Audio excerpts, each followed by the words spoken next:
है कि अद्य अहम अपि धन्याः, आज मैं भी धन्य हो गई।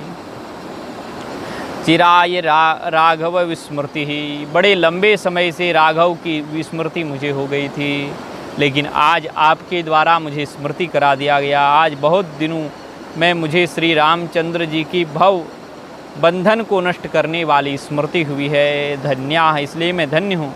अप्यहम चिराय राघव स्मृति ममासीत, आज मुझे बहुत समय बाद श्री राघव की स्मृति हुई है। राघव की स्मृति कैसी है?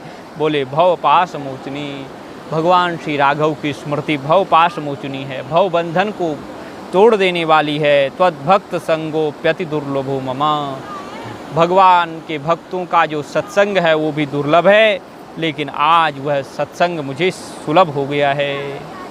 भगवान श्री राम की जो स्मृति है वो भवबंधन को मिटने वाली है, समाप्त करने वाली है। उनके भक्त का अति दुर्लभ सत्संग आज मुझे प्राप्त हुआ है, अतः आज मैं धन्य हूँ। मेरे हृदय में विराजमान वे दशरथ नंदन आज मुझ पर प्रसन्न हैं।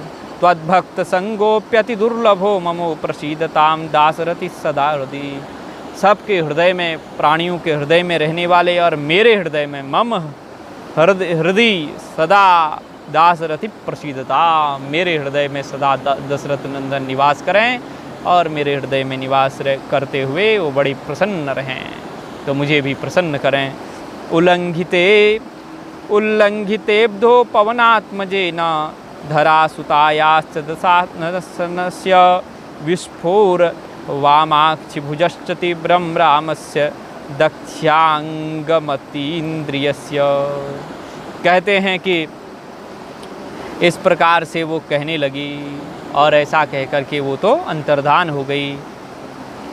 पवन नंदन हनुमान जी के समुद्र को लांघते ही कहते हैं उल्लंघितेब्धो पवनात्मजेन, पवनात्म श्री हनुमान जी ने जैसे ही समुद्र को लांघा और इस लंकनी को मारा, उसके पश्चात धरा सुतायाश्च दशाननस्य विस्फोर वामाक्षी, धरा सुता पृथ्वी सुता जनक नंदिनी भगवती सीता जी के वाम नेत्र फड़कने लगे, वाम नेत्र फड़कने लगा, और दशानन रावण का भी तीव्र गति से वाम नेत्र और वाम भुजा फड़कने लगी। भगवती सीता जी की भी वाम भुजा और वाम नेत्र फड़कने लगा, लेकिन रामस्य दक्षांगमत इंद्रियस्य, भगवान श्री रामचंद्र जी की दक्षिण इंद्रियां, दक्षिण नेत्र, दक्षिण भुजाएं फड़कने लगे, दक्षिण अंग फड़कने लगे।